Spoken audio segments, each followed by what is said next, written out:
नहीं, कभी आप चली जाती है, कभी टीएमसी चली जाती है और बहुत सारे आप लोग। मैं यही बोल रहा हूं कि इनको अपने विचारों पे संतुलन रखना पड़ेगा और रखेंगे तो ठीक रहेगा और साथ होते तो और अच्छा होता। हिंदुस्तान की जनता देख लेगी आपको। मैं यही बोल रहा हूँ, साथ होते स्वागत करते। अब आपने खड़ा कर दिया कैंडिडेट तो हम दूसरे हमने हमारे विचारों को जनता तक और सबको संविधान बचाने का वक्त चल रहा है, लोकतंत्र बचाने का वक्त चल रहा है। अच्छा राजकुमार जी, वैसे मैं उस स्टेट को भी जानता हूं जहां से आयराम गैराम शुरू हुआ था, जो तोड़फोड़ शुरू हुई ना आयराम गैराम से शुरू हुई थी। मैं कह रहा हूं जिसकी सरकारी थी सब जानते हैं, लेकिन मैं ये कह रहा हूं, चलिए छोड़िए ना, मैं ये कह रहा हूं कि भाई क्योंकि आप ये मानकर चल रहे हैं आपने एक बेहतरीन कैंडिडेट दिया, ये तो मान ही रहे हैं बहुत बेहतरीन कैंडिडेट है हिंदुस्तान के लिए। तो क्या जो 48 कैंडिडेट हैं, क्या जो 48 कैंडिडेट हैं जो किसी भी गठबंधन का हिस्सा नहीं है, क्या उनको अप्रोच किया जाएगा? हालांकि मैं फिर भी कह रहा हूं वो 48 भी अगर एक तरफ आ जाएं तो भी फिलहाल बहुमत एनडीए के पास है, लेकिन फिर भी क्या मैक्सिमम नंबर गेन करने के लिए सब कुछ किया जाएगा? राजकुमार जी, सब कुछ का मतलब भारतीय जनता पार्टी वाला सब कुछ नहीं है। सब कुछ का मतलब है निवेदन किया जाता है। कोई भी आदमी चुनाव लड़ता है, निवेदन करता है, अपील करता है।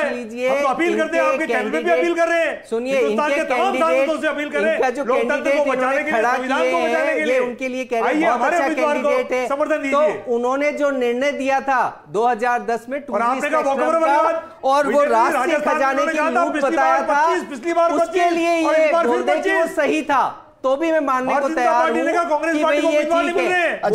ठीक है, निर्णय ठीक था और वो राष्ट्रीय खजाने की लूट थी। नहीं ऐसे नहीं भाई, ऐसे नहीं। अटल जी आप ये कहिए कि भाई अगर कांग्रेस ये मान ले कि उस दौरान सुदर्शन जी ने जो कहा वो हम स्वीकार करते हैं, उन्होंने एक शब्द सही कहा, तो आप ये कह रहे हैं कि बीजेपी अपने कैंडिडेट को हो सकता है कि पीछे कर दे? नहीं, तो हम ये मान लेंगे कि हाँ साहब ये मन से सुदर्शन जी के साथ हैं। ठीक है। राजकुमार जी क्या स्वीकार करेंगे कि भाई जज के पद पर रहते हुए सुदर्शन जी ने जो कांग्रेस के लिए कमेंट किया वो सही था, ये मानते हैं क्या?